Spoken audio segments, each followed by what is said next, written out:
4 సార్లు శాసనసభ్యుడిగా ఎన్నికైన వ్యక్తిగానే కాకుండా కరీంనగర్ లోకల్ బాడీస్లో మున్సిపల్ కార్పొరేటర్గా కూడా వారు పనిచేసి స్థానిక సంస్థలు ఏ విధంగా పనిచేస్తాయి, రిజర్వేషన్లు ఏ విధంగా ఇస్తారు, రిజర్వేషన్లు ఇవ్వాలంటే తీసుకోవాల్సిన నిర్ణయాలు, సేకరించాల్సిన సమాచారం పట్ల బీసీ మంత్రిగా కూడా వారు పనిచేసి వారికి సంపూర్ణమైన అవగాహన ఉన్నదని నేను భావిస్తున్నా. నేను అవగాహన లేదని నేను అనడం లేదు. కానీ ఈ సభను వేదికగా మార్చుకొని తప్పుడు సమాచారాన్ని బలహీన వర్గాలకు అనుమానం కలిగించే విధంగా, తెలంగాణ సమాజంలో అపోహలు సృష్టించే విధంగా వాళ్ళ పార్టీ ఆదేశాల మేరకు వారు ఏమన్నా మాట్లాడుతున్నారేమో నాకు తెలీదు. మొట్టమొదట ఈ మొత్తం వివరాలను సేకరించడానికి సంబంధించి బీసీ కమిషన్కి ప్రభుత్వము ఇవ్వడం జరిగింది.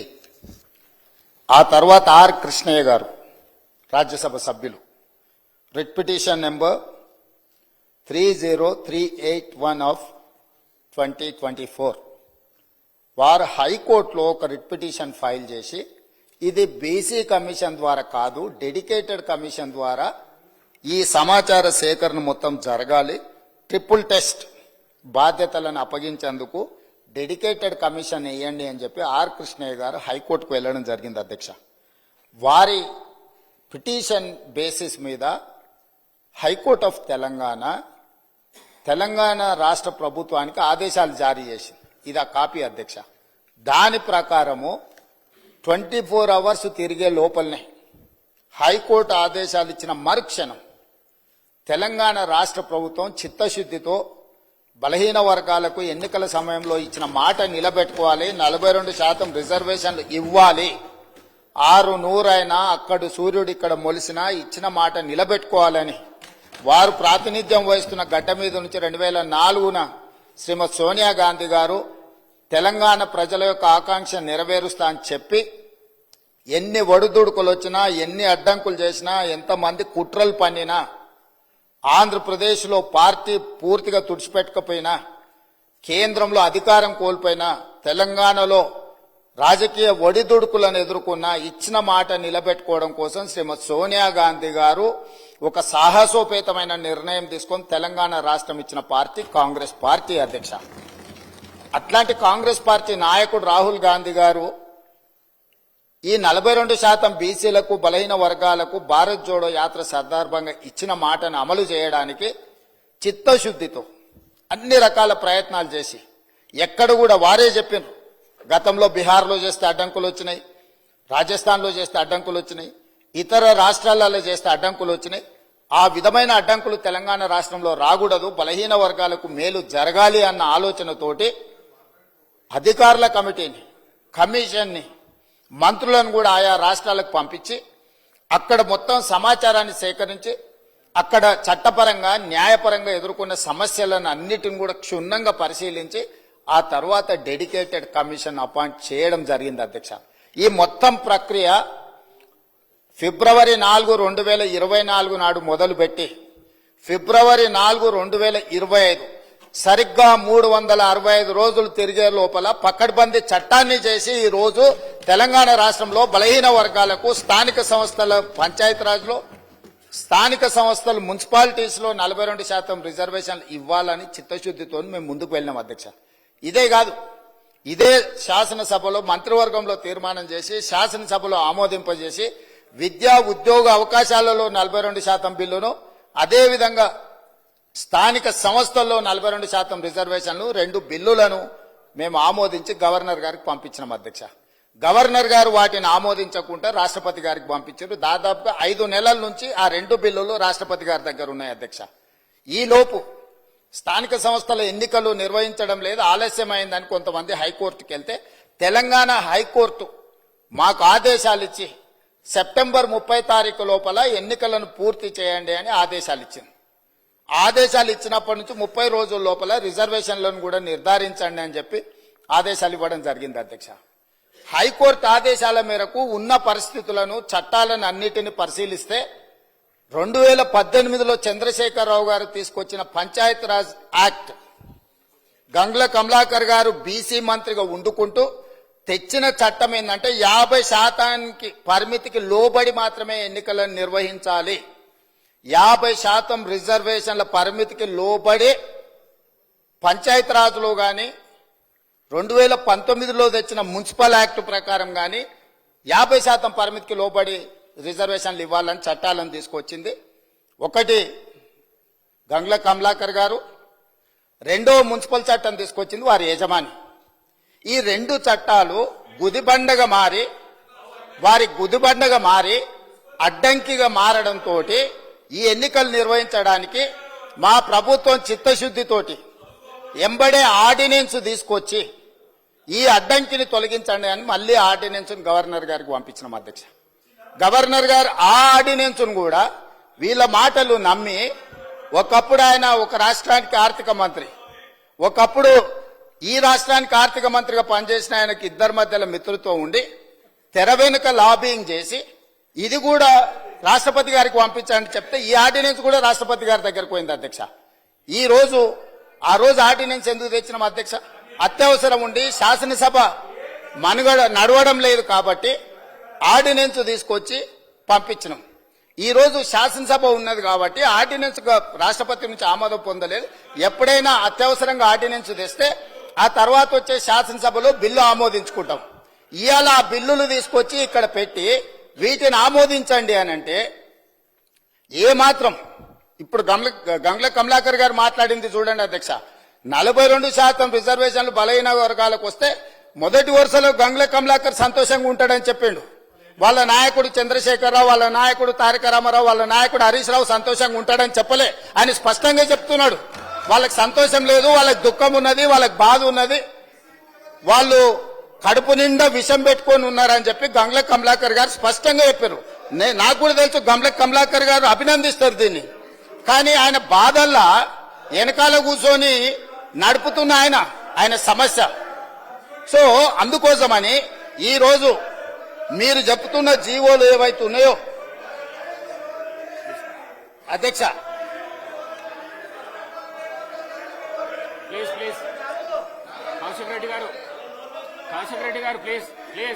అధ్యక్ష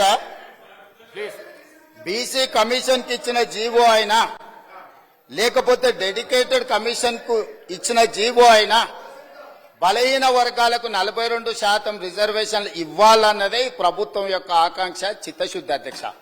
అందుకోసమని ఇప్పటి వరకు కలిసి రాలే. అదేవిధంగా గంగ్ల కమలాకర్ గారు ఇంకొక మాట అన్నారు, ఢిల్లీకి అఖిలపక్షాన్ని తీసుకెళ్తా అన్నారు, మీరు అఖిలపక్షాన్ని తీసుకెళ్లలేదని. అధ్యక్ష 5 సార్లు ప్రధానమంత్రికి నేను లేఖ రాసిన, దీనికి సంబంధించి మేము ఢిల్లీకి రావాల్సి ఉంది, మీరు ప్రధానమంత్రికి అపాయింట్మెంట్ ఇస్తే మేము అందరం కలిసి వచ్చి మిమ్మల్ని కలిసి విజ్ఞప్తి చేస్తామని. ప్రధానమంత్రి మనకు అపాయింట్మెంట్ ఇవ్వలేదు అధ్యక్ష. ప్రధానమంత్రి అపాయింట్మెంట్ ఇవ్వకపోతే పార్లమెంటు జరిగేటప్పుడు ప్రధానమంత్రిని కేంద్ర ప్రభుత్వం మీద ఒత్తిడి తీసుకురావడానికి జంతర్ మంతర్ లో మేము దీక్ష పెడితే, జంతర్ మంతర్ లో ధర్నా చేస్తే దాదాపుగా 100 మంది పార్లమెంట్ సభ్యులు ఇతర రాష్ట్రాలకు సంబంధించిన వాళ్ళు వచ్చి తెలంగాణ బీసీ రిజర్వేషన్ 42కు మద్దతు పలికినరు. కానీ రాజ్యసభలో ఉన్న బీఆర్ఎస్ ఎంపీలు మాత్రం అటువైపు కూడా కనుదిప్పి చూడలే అధ్యక్ష. బలహీన వర్గాల తరఫున మాట్లాడుతున్న గంగ్ల కమలాకర్ కూడా ఆ వైపు రాలేదు అధ్యక్ష. అంటే వాళ్ళ పార్టీ నాయకుడు బలహీన వర్గాలకు 42% రిజర్వేషన్లు ఇవ్వడానికి సిద్ధంగా లేరు, వాళ్ళకి చిత్తశుద్ధి లేదు. ఇవాళ కూడా ఈ గందరగోళం సృష్టించి బలహీన వర్గాలకు సంబంధించిన రిజర్వేషన్ల బిల్లు ఆమోదం చెందకుండా ఒక అబద్దాల ప్రాతిపదికన ఈ రోజు మాట్లాడుతున్నారు అధ్యక్ష. అందుకే ఇలాంటి వాళ్ళకు కనువిప్పు కలగడానికి ఫిబ్రవరి 4 ప్రతి సంవత్సరం సోషల్ జస్టిస్ డేగా నడుపుకోవడానికి ఇదే సభలో మా మిత్రులు పొన్నం ప్రభాకర్ గారు తీర్మానం ప్రవేశపెడితే ఆమోదించిన అధ్యక్ష. ప్రతి సంవత్సరము బలహీన వర్గాలకు న్యాయం చేసినందుకు బలహీన వర్గాల ఆత్మగౌరవాన్ని పెంచడానికి ఫిబ్రవరి 4 తారీఖును సోషల్ జస్టిస్ డే కింద జరుపుకోవాలని నిర్ణయించిందే ఈ ప్రభుత్వం. మిత్రుడు పొన్నం ప్రభాకర్ గారు మంత్రి గారు ప్రవేశపెట్టిన తీర్మానం అధ్యక్ష. ఈ ప్రభుత్వం చిత్తశుద్ధిని, మీరు తప్పులు చేసిండ్రు, మీ తప్పులకు ప్రజలు శిక్ష విధించిండ్రు, ప్రజలు ఒక తీర్పు ఇచ్చిండ్రు, ప్రజలు ఇచ్చిన తీర్పు మేరకు ప్రజాప్రభుత్వం ఏర్పడ్డది. ఈ ప్రజాప్రభుత్వం ప్రజలకిచ్చిన మాట ప్రకారం వాటిని అమలు చేస్తుంది. అమలు చేయడానికి మీరు సహకరించండి.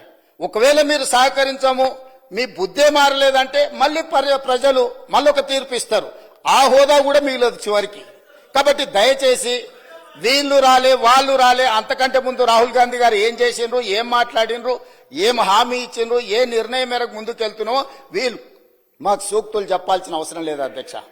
వాళ్ళ నాయకుని మొదట సభలో వచ్చి కూర్చోమన్నారు అధ్యక్ష. రాహుల్ గాంధీ వచ్చిండా లేదా, రాహుల్ గాంధీ ఆదేశం లేకుండా రేవంత్ రెడ్డి గారు ఇక్కడ ఈ నిర్ణయాలన్నీ చేస్తాడా అధ్యక్ష? ఇంత ఇంపార్టెంట్ చర్చ జరుగుతుంటే బలహీన వర్గాలకు న్యాయం చెయ్యాలని 100 సంవత్సరాల నుంచి జరగని కులగణన తెలంగాణ రాష్ట్ర ప్రభుత్వం చేసినందుకు ఏది ఏమైనా రాజకీయాలను పక్కన పెట్టి ప్రధాన ప్రతిపక్ష నాయకుడు చంద్రశేఖరరావు గారు వచ్చి ఒక మంచి మాట, అయ్యా మేం చేయలేని పని ప్రజాప్రభుత్వం కాంగ్రెస్ పార్టీ చేసింది, నేను అభినందిస్తున్నా అంటే వారి పెద్దరికం పెరిగి ఉండేది కదా అధ్యక్ష. వారేమో రారు, ఇక వచ్చిన ఆయననేమో గిట్లున్నాడు, ఎట్లున్నాడో మీకే కనిపిస్తుంది ఆ పైనుంచి. ఇట్లాంటి వాళ్ళందరినీ ఇందులోకి దోలి తాను జడ్డ కోతే అంట వనమల్ల చేర్చిందంట. అట్లనే ఉంది ఈ వ్యవహారం. కాబట్టి ఇప్పటికైనా మిత్రులు గంగ్ల కమలాకర్ గారికి నా సూచన, ఈ ఒక్క విషయంలోనన్నా వాళ్ళ ఒత్తిడికి లొంగకు. ఏమైనా మంచి షెడ్ ఉంటే నేను చూసుకుంటా, నువ్వేం వాళ్ళకి భయపడకు మిత్రమా. మంచి షెడ్ ఏమన్నా ఉంటే నేనున్నా, మనం పాత మిత్రులమే కదా, నీకు తెలియందేముంది. వాళ్ళ ఒత్తిడికి లొంగకు, వాళ్ళకి ఇష్టం లేదు. వాళ్ళ పోకడలు దగ్గరకెళ్ళి నువ్వు చూసినావు. పర్టికులర్ గా కరీంనగర్ లో నీకైనా ఎల్రమ్ నగర్కైనా పొన్నం ప్రభాకర్ గైనా వాళ్ళ పోకడలు ఎట్లుంటాయో నీకు తెలియదా, నేను చెప్పాలనా? కాబట్టి దయచేసి, నాకు చాలా మంచిగా తెలుసు కాబట్టి ఇక్కడికి వచ్చిన, లేకపోతే ఎట్లా వస్తాను నేను? నాకు చాలా బాగా తెలుసు కాబట్టి కరుగాల్చి వాత పెట్టి ఇక్కడ వచ్చి కూర్చున్నా. ఇక నా గురించి కాదు చర్చ. దయచేసి నేను అందరికీ నా విజ్ఞప్తి ఒకటే, ఇదొక మంచి ఉద్దేశంతోనే తీసుకొచ్చిన బిల్లులు. అందుకోసమని రాజకీయ వివాదాలకు తావు లేకుండా, మీరు ఆరోపణలు చేయకుండా మీరు సూచన చేయండి. తప్పకుండా ఆయన అధ్యక్ష అధ్యక్ష ఆ వెనకాల గట్టిగా అరిసేట ఆయన కూడా ఆయనే అధ్యక్ష, ఆసోపతే.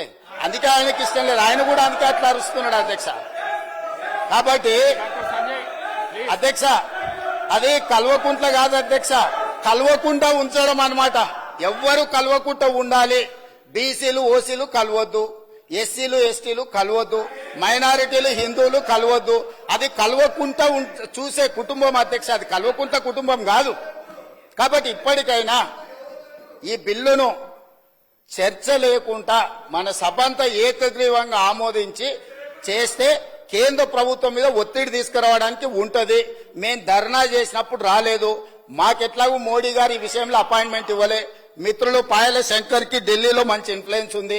మోడీ గారు అపాయింట్మెంట్ ఇప్పిస్తే మనందరం కలిసి వెళ్లి రాష్ట్రపతి గారి దగ్గర పెండింగ్ ఉన్న విద్యా ఉద్యోగ అవకాశాలకు సంబంధించిన బిల్లు, అదే విధంగా రాజకీయ స్థానిక సంస్థలలో రాజకీయ రిజర్వేషన్ల బిల్లు, ఇప్పుడు చంద్రశేఖరరావు గారు 50% నియంత్రించుకుంటూ ఏదైతే తెచ్చిండో, వారు తెచ్చిన బిల్లు వల్ల పంచాయతీ రాజులో ఎస్సీ ఎస్టీల రిజర్వేషన్లు తీస్తే ఆల్మోస్ట్ 27% పోతాయి అధ్యక్ష. ఇక 23% బీసీలకు వచ్చినాయి. అదేవిధంగా మున్సిపాలిటీస్లో కూడా ఆ రిజర్వేషన్లు తీసేస్తే దాదాపుగా 31% బీసీలకు వస్తున్నాయి అధ్యక్ష మున్సిపాలిటీస్లలో. కాబట్టి ఈ రోజు గుదిగ పండుగ మారిందే 2018లో టీఆర్ఎస్ పార్టీ తీసుకొచ్చిన 50% పరిమితి చేసిన రిజర్వేషన్ల చట్టమే ఈ రోజు గుదిబండగా మారింది స్థానిక సంస్థలలో. అదేవిధంగా మున్సిపాలిటీస్ లో కూడా ఆ నిబంధననే మనకు అడ్డంకిగా మారింది.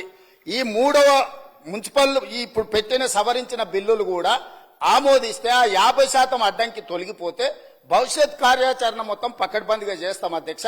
నేను మళ్ళొకసారి మిత్రుడికి నేను మాట ఇస్తున్నా సభా నాయకుడిగా, చిత్తశుద్ధితోని దీన్ని అమలు చేసుకుందాం. దీన్ని చిలువలు పలువలు చేసి మిమ్మల్ని మీరే అవమానించుకోకండి ఒకరిని ఒకరు. ఎందుకు అని అంటే వాళ్ళు బానే ఉంటారు. గంగ్ల కమలాకరు పొన్నం ప్రభాకర్ను అవమానించిన, పొన్నం ప్రభాకర్ను గంగుల కమలాకర్ను అవమానించిన, ఇది బలహీన వర్గాలకు సంబంధించిన ఆత్మగౌరవం అధ్యక్ష. ఈ సభలో ఒకరినొకరు మీరు విమర్శించుకొని ఇతరుల ముందు పలచన కాకండి. నేను సభా నాయకుడిగా వారికి సూచన చేస్తున్నా, మీరు కూర్చొని మాట్లాడుకోండి. మీకు మంచి జరిగే సమయం వచ్చింది. ఈ మంచి జరిగేటప్పుడు కలిసికట్టుగా ఉండండి. యజమానులను ఒప్పించడానికి, సంతోష పెట్టడానికి పరిశమైన పదజాలం మంత్రుల మీద ప్రయోగించడం వల్ల మీరే చులకన అవుతారు. మీకు మంచిది కాదు, ఈ సభ మర్యాదకు గౌరవానికి కూడా మంచిది కాదు. కాబట్టి ఇది చర్చలు కూడా చేయాల్సిన అవసరం లేదు. వాళ్ళు చేసిన పాపాలను మేము ఇక్కడ కూర్చొని కడుగుతున్నాం. 50% నిబంధనను తొలగించడానికి పెట్టిన బిల్లులు.